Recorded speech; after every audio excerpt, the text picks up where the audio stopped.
happens when you combine graffiti, inline skating, and Microsoft's Xbox. You get Jet Set Radio Future.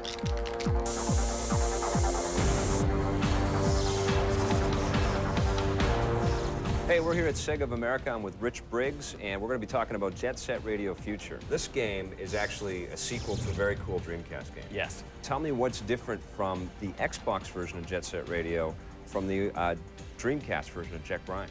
Well, the Xbox game is a sequel. It's got a lot of the same characters that you knew from Jet Grind Radio, which was on Dreamcast.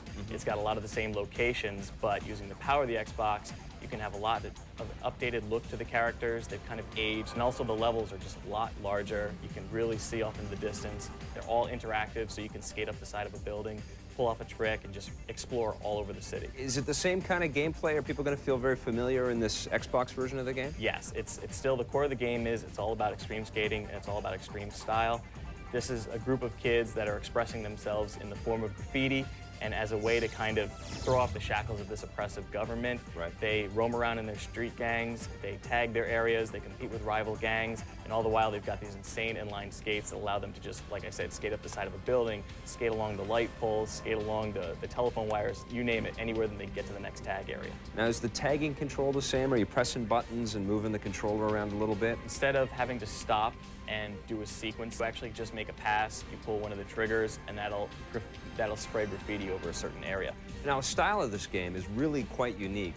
It has a thing called cell shading. Yes. Explain that process a little bit. Well, the way that works is that you take a figure and you place it on a background that is completely 3D, but you give the character itself kind of a 2D look. You draw a black line around it to give it sort of a comic book flair, and that's inspired by a lot of anime. Obviously, the team that made this is Smilebit. They're a very hip team. They're very, cutting edge in a lot of the techniques that they use, and so they really wanted to give the game a feel that wasn't like anything else that was out there. Tell us a little bit more about these characters.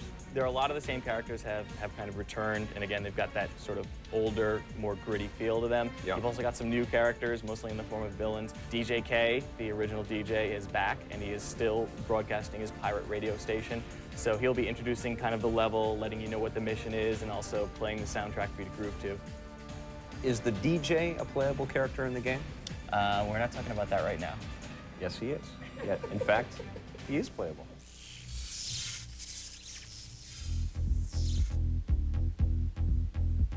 Today on Question of the Week, John from Sacramento, California asks, why don't North American consoles play Japanese video games? The reason why you can't play Japanese games in America is because each country has its own company that takes care of its own bottom line. In America, you have Sony Computer Entertainment America watching out for its revenues, while in Japan, you have another Sony worrying about its bottom line. There are also licensing problems. For example, in Japan, there's a character called Pepsi Man, which we don't have in the US. Reason being, an American company who wants to release a Pepsi Man game would have to get the license from Pepsi. If you have a question about the video game industry, visit our website at www.electplay.com, or if you're mobile, wap.electplay.com. DTS has been doing 5.1 digital sound in the movie industry since 1993. Well, since then, they've branched out into a whole bunch of different areas. Now, they're talking about getting involved in the video game industry.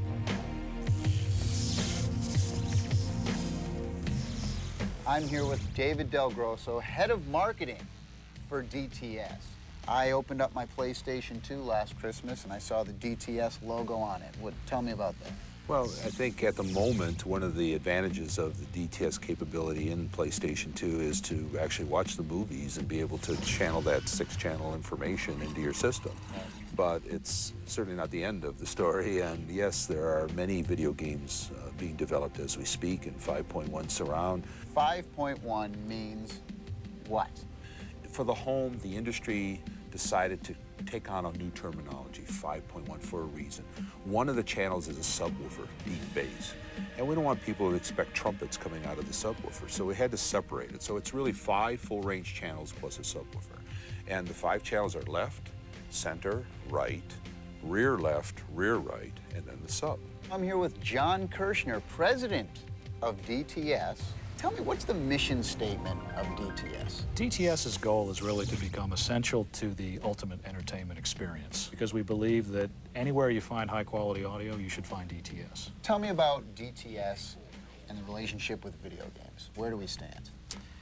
You know, video games has long been what we consider to be the holy grail of entertainment applications for 5.1, because it's not just that there's a film or a video element and not just a music element, but you mix those two things with effects.